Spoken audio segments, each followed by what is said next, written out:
Hello and welcome back to the Argyle CFO Summit, the modern CFO's new role and responsibilities. My name is Vicki Lynn Brunskill with Argyle. It's great to have everyone joining us today. I just have a bit of information to share with you, and then we'll turn the floor over to our esteemed keynote speaker for this session. First, a quick reminder to stop by our sponsors' virtual booths at any time during today's event and for the following week. Our partners are committed to providing you with valuable content and a great overall experience today. At any time during the event, you can visit their virtual booths from the main agenda page, which those include complimentary materials, information, and meet and greet opportunities. And to ask questions throughout all of the sessions today, simply type, not tip, into the Q&A chat, and we'll address your questions at the end of the session. And now, without further ado, I'd like to introduce our speaker, Christopher Hollinger, Chief Financial Officer, Rethink Food NYC.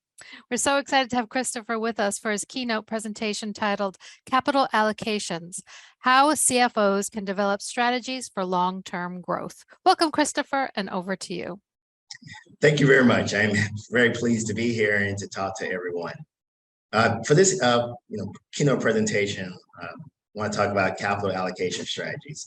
As everyone knows, being able to allocate capital properly is one of the most critical jobs of CFOs as well as the finance teams that they manage. So with that being said, as everyone is pretty sure aware, there are 5 primary methods of capital allocation. You can invest in organic growth. That's invested in the business to grow either things within the organization itself. And this is actually the topic I'm going to spend the majority of the presentation talking about. There's also mergers and acquisitions, inorganic growth. You can buy other companies, use your capital to buy companies, for adding products or services, and then grow that way. Considering how the market, if you're a publicly traded company right now, and a lot of publicly traded companies, of course, share prices are down, it's an opportunity for particularly to look at maybe doing an acquisition at a lower cost. Another big area of allocating capital, of course, is paying down debt. As everyone's aware, interest rates have been increasing. The Federal Reserve is more than likely going to continue to increase interest rates. And therefore, if you have floating rate debt, clearly your debt's going to be repriced. So it may be an opportunity if you have excess capital to start paying down some of that debt to save on interest costs going forward. You can, of course, use some of the excess cash or capital you have to pay dividends, rewarding shareholders for investing in your company. And then, of course, there's also share repurchases. Once again, with share prices being so low, particularly in the public markets, that may be an opportunity for you to buy back stock at a lower price and more, adequately use your capital that way also. Just going forward, there are different ways of investing in organic growth. There's digital transformation, which is an area that a lot of companies are making investments in, allocating capital to, because there are certain things you want to do, potentially get rid of manual processes, replace that with digital processes, or look at ways of using technology to be more efficient or to grow the business. There's, of course, research and development. If you're pharmaceuticals or technology companies, you can invest money in R&D to grow. Building out the supply chain. One of the things, clearly with COVID, everything that happened in Asia, China, other places, if you have a international supply chain, you may want to think about, investing some of your capital to bring some of that closer to home, to make your supply chain much more robust. Or you can look at, introducing new products. If let's say you're a salsa manufacturer and you're thinking about going into chips to complement your salsa business, you may want to invest, cash into that. Or you may want to improve a service that you already have. When you look at capital allocation, of course, that is really dependent on 2 primary factors. Capacity, how much can you invest before you start to see diminishing returns? As with everything, there's only so much capacity you may have within your business. And so you may continue to invest capital, but you're not really getting return on that. And then the other thing is, you want to look at what is the profitability? How do you measure your return on invested capital? So return on invested capital or some other measure that you can use to really determine what is the best use of investing in organic growth. So on the organic growth standpoint, I'm going to really be focusing a lot on digital transformation as well as improving products and service. And I'm going to use my company, Rethink Food, as an example, because I'm a big believer that the best way to learn is to see real world examples about what people are talking about, as opposed to just more theoretical. But before I get into the kind of our examples or how we've been digitally transforming, as well as investing in new products and services, I want to look at what I thought was very interesting from an EY Parthenon digital investment report, just looking at some of the trends in digital transformation. One of the things that they noted was that companies are really accelerating their digital spending. Not sure about how your company is doing, but we've definitely been increasing our investments in digital transformation, and I'll talk about that a little later when I give, like I said, examples on what we've been doing. Executives, are been allocating about 5.8% of their revenue for 2022, as compared to 3.5% in the survey they did in 2020. Another thing that's very interesting is that more executives are measuring their digital returns. In the 2020 survey, as you can see, only 23% of respondents measured their return on digital investment versus 41% in the 2022 survey. And then companies that do measure their return on digital investment, they expect a 7.6% return as opposed to 4.4% that they were looking for in 2021. So they're expecting to make more digital investments in digital transformation, and they're expecting more return for what they get for making those investments. So I thought that was very, very interesting. Now to kind of go into a real world example, like I said, from our experience, which I hope will be very instructive and help people to understand. So Rethink Food, what do we do? Rethink Food, we are a nonprofit focused on addressing food insecurity. And we do that in two ways. First, we give grants to restaurant partners. Restaurants will then make meals. Those meals are distributed to community service organizations, which would then distribute meals to the ultimate end users. We also have a fleet of trucks here in New York City. The fleet of trucks will go to corporate cafeterias, supermarkets, restaurants, pick up their excess food, bring that excess food to our commissary kitchen on 1A Main Lane, where it's then converted into meals, which we then will directly give to community service organizations, which then distribute those meals. So where are we today, and where are we trying to go with our digital transformation and the investments and that we're making into that area from a capital standpoint? Right now, we have 50 partner restaurants across 5 cities, and each restaurant, like I said, is paid to make meals. Going in the future, big thing what we're trying to do with our digital technology is building out a platform where any restaurant in the country can go on board themselves, say they're going to donate X number of meals. We will then do our through our technology, connect them with a community service organization, schedule all the logistics, and then provide them with a receipt for their donation. Then our CBOs, they receive meals currently, but we're building out technology where the community service organizations can go into their app on their phone or on their laptop and say, we received the meals. They can give feedback on the meals, and they can do any kind of changes, particularly around dietary restrictions or anything they need to do to communicate with the restaurants so that they can make changes as necessary. Our sourcing team, that's where I was talking about, where we have our trucks, they go and pick up excess food. We're building relationships with partners, and this is actually a new revenue stream that we're actually building out, where we partner with corporations, and the corporations will pay us a fee to pick up their excess food, and then we would take that excess food to our commissary kitchen, and in return, we would give them, there's a portal that we're building, dashboard, where they can go in and they can get information on how many pounds of food that they diverted, what was for their CSR purposes, what was how much food that they would divert it from landfill. And, when you divert food from landfill, that of course, takes things out of the waste streams.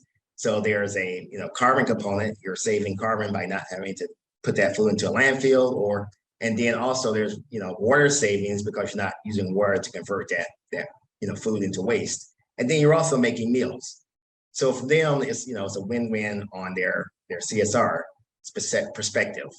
And then our other big revenue source that we're building out is allowing restaurants to fundraise, i.e. adding a surcharge onto checks, or for some restaurants they have price fix meals, percentage or a certain set dollar amount of that price fix would be donated to us, and then we would of course give them a tax donation receipt. And once again, this will be all on digital platform where they can go on board themselves, and then it would generate the donation receipt automatically. This is kind of our Rethink Food Systems diagram. And as you can see, we have a lot of information that comes in at the top, partner information, Rethink Certified 1.0 meals, that's our current system in place. Our commissaries, we have a PM preservation team, that's where we can convert sauces, we can convert food into sauces, stocks, and other things. Trucking, as you can see, we have a whole bunch of apps that we're building out from a technology standpoint so that we can, digitally keep track of when donations come in, how much poundage, and that helps to go into our databases where we can generate receipts for the organizations that donate. We have, we've been making investments in our finance because we want to be able to, we use QuickBooks, but we want to be able to have the information go in, store into our warehouse, and we can generate some reports and dashboards that, our partners or ourselves, we can be able to use. And then just kind of social user analytics. So I know it's kind of confusing, but, just to give you an idea of just the investments we're making and, people clearly to build the systems themselves, but we're really, really focused on our digital transformation journey and how we can really be, responsive to our stakeholders, being restaurants, community service organizations, corporations that work with us on sustainability basis, and really giving them the data and the dashboards and the information they need. And just to give you an idea of kind of some of the things I've been talking about, this is just our meal delivery app that I was telling you about earlier, what we've been building out, where the CBOs can go in and say, I received, I ordered 250 meals, the meals were delivered, and then you can give feedback on how the meals were. Was it a late delivery, poor packaging, was the food cold? Anything that you really want to be able to let the restaurant know so they can do better and meet the needs of the CBOs. And so this is kind of one of our first outputs that we're have started to build and to use as far as our digital transformation journey. And the other big thing is dashboards, what I was saying, for our partners. So this was just an example of the dashboard that we would give to a fundraising restaurant. So the restaurant, over time, it raised $28,000 in funds, and they can go in, they have their own individual sign-in, but they go in so they can see their dashboard, but not anyone else's.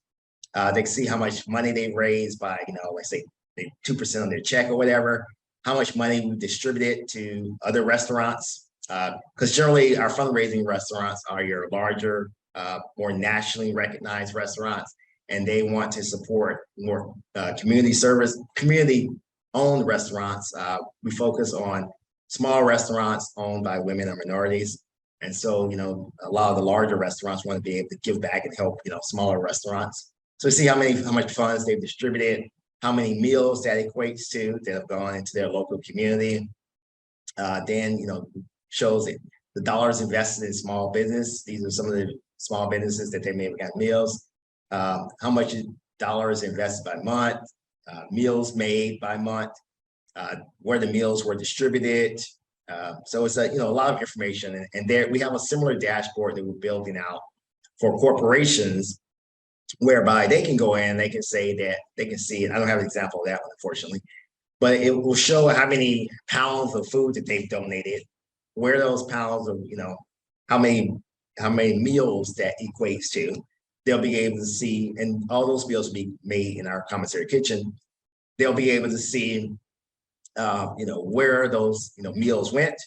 And so it really gives them a lot of information. So with that, going to leave some time for Q&A because I see a lot of questions have come in. So be happy to answer any questions that you have. Thank you so much, Christopher, for that practical and content-rich presentation. As a reminder, audience members, you can still enter questions, and then we're going to review some of the questions that have come in.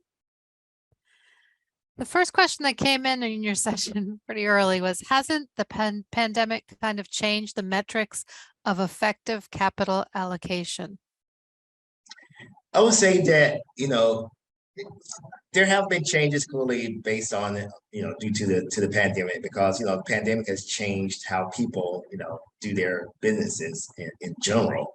For us, for example, for us before the pandemic, we only had our what was called sustainability program. So we would, we had our fleet of trucks would pick up food, take it to our commissary kitchen. During the pandemic, because there were so many restaurants that were closed, we built out our restaurant response program where we made capital investments into restaurants, and then those restaurants will reopen, rehire people, and start to make meals. So the pandemic definitely has changed, and for us, it helped to galvanize or build a new program, and now that's the biggest program that we have, and where the vast bulk of our capital goes. Thank you for that. Thank you. Another question that came in, how do you see the future of debt agreements going in terms of bank involvement and asset-based lending? Oh, that's a good one.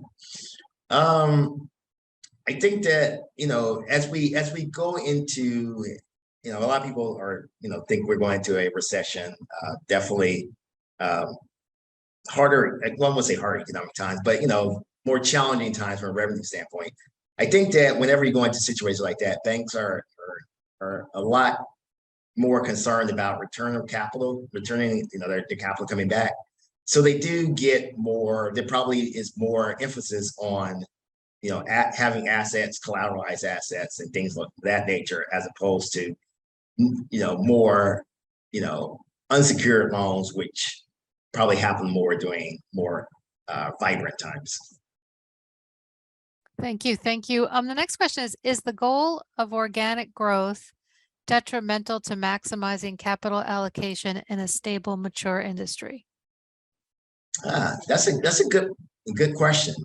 I guess when, if you are in a stable, mature industry, clearly you're not going to be growing that much. And so money you invest, a lot of the, investments aren't really going to probably pay out, from a return on capital standpoint, because you're not really able to grow your revenues. So in that case, you probably would look more towards capital return strategies, i.e. either paying dividends or buying back shares, as opposed to investing for organic growth, or maybe looking at acquisitions if there are, other companies in your industry that, you can acquire and grow that way. Thank you. We're getting some great questions. So this is, how do you know it's working? How do you know whether the digital transformation is working at your organization? Well, for us, a lot of, as I was saying, a lot of the investments we're making are building out new revenue streams. So our sustainability, where corporations pay us, to pick up their excess food, and then for allowing restaurants to onboard and to start fundraising for us. So, within, probably 6 to 12 months, we are looking at, what's the delta between the dollar amount that we raised from sustainability contracts, what's the delta in the dollar amount we raised from, restaurants fundraising. So for us, we can kind of tell pretty easily, kind of, dollar over dollar, how much we are really returning or how much we are gaining by making these investments. Very good. And then this question is, do you have any concerns about all records being digital? For us, in addition to finance, I also run our data analytics team and our technology team. And so, security is a big theme, particularly around my technology manager. So yes, there's always concern, but we have a very robust security mindset, and really have invested a lot also in securing, making sure our records are secure. So it's something that we're going to continue to make investments in, but there's nothing there. You can never be 100% sure that your digital records are secure, but we're trying to get as close to that as possible. Thank you. And this I agree with. Rethink is such a great concept. What are the plans to scale it to serve more? Sure. So the biggest thing, historically, we've been very dependent on traditional philanthropy. So we have a good, robust number of funders, individuals, corporations, and foundations. But there's only so much scale you can grow, based off of kind of our development team being able to raise money. So that's why we're really building out these additional revenue streams, sustainability as well as restaurant fundraising, to be able to bring in more evergreen, ongoing monthly revenues that we can invest in growth and serving more people. Thank you. We've got a lot of questions on raising capital. But this one is what do you use for valuation metrics when raising in private markets? Oh, that's a good one. I would say you have to look at kind of who you're raising from. Is it going to be is it from angels or from VCs? Because clearly there are different valuations they look at. From an angel perspective, generally they're investing so early that a lot of your what you typically think of valuation metrics, really aren't viable. They're more invested in jockeying out the horse. As you start getting to your more professional VCs and things like that, clearly they're looking at return on invested capital, and they want to have a certain benchmark that they want to really hit, because the majority of their investments generally aren't going to do well, but it's only one or two in the portfolio that are going to be the moonshots. But they want to invest with the mindset that each one could potentially be that moonshot that will return the entire fund that they have. Thank you for that, Christopher. Now, there's been a couple of these questions as well, so I'll ask this one. What are your thoughts on cryptocurrency? I guess for personally, I'm a more of a value type of guy. It's like if I can't assign a valuation using some type of metric, whether that's a discounted cash flow or something, some kind of metric that's widely acceptable, it's hard for me to really get too excited about. So I personally I think of cryptocurrency as too speculative for me, because I can't value it. Thank you. As you're saying that, more questions about crypto are coming in. We're going to move on. Does ESG have a role in capital allocation strategy? Well, I certainly hope so, particularly on our as we're building our sustainability product, because our whole thesis is that a lot of corporations are really going to be focused or concerned about being able to show they're good stewards in their ESG reports. And so by partnering with us, buying our sustainability services, will give them metrics to show that how much carbon they help to divert by diverting their food waste from the landfill, how much water they save. And these are things that they can put into their ESG reports. And so conversely, since they can put in their ESG reports, they will allocate some of their capital to us. So hopefully it does become very important and very big. And that's one of the theses we're actually playing off of. Perfect. Thank you. I think we have time for one or two more. This one's on skill sets. So for the team, what skill sets are required of the team to best be prepared for going digital? That's a great one. I think that, personally, like, just to step back. So for my finance team, so like I say, I manage finance, I manage our strategy team, I manage our data analytics team, I manage our technology team, I manage our administration team. So I think that, finance, our CFO is, I think in every organization should really have some people on the team who have a digital background in some way, whether that's from a data analytics standpoint, from a building or understanding the architecture technology. So I think that, having those people who have been fully trained in those areas are very critical if you really want to do digital transformation, right? Great. And then, this is kind of a follow-up, also came in at the same time. Which departments inside the business, inside the enterprise, handle this transformation the best? Yeah, I think that, it has to be one of the things I think is great about finance is that you have your hand in everything. So as I was talking through kind of what we're trying to do, particularly on the sustainability and the restaurant standpoint, we have what's called a programs team that actually manages those relationships, but they work very closely with us, as well as for the strategy team to envision the future state. So I think it's very important that you have all the stakeholders working together, closely together, to envision kind of what is the future state, and then building out that future state. Thank you. And I'm going to just finish up with this one. Do you think there's a limit to growth? Can there really be a return each year? And how do companies account for that? Oh, that's a good, yeah. I think that, I don't know if there's a limit per se, but given what's happening in the external environment, it's going to clearly affect, your company and business. So I think it's naive to think that you're going to be, as a company, that you're going to grow in a hockey stick every year. It's like growth is like up and down, up and down.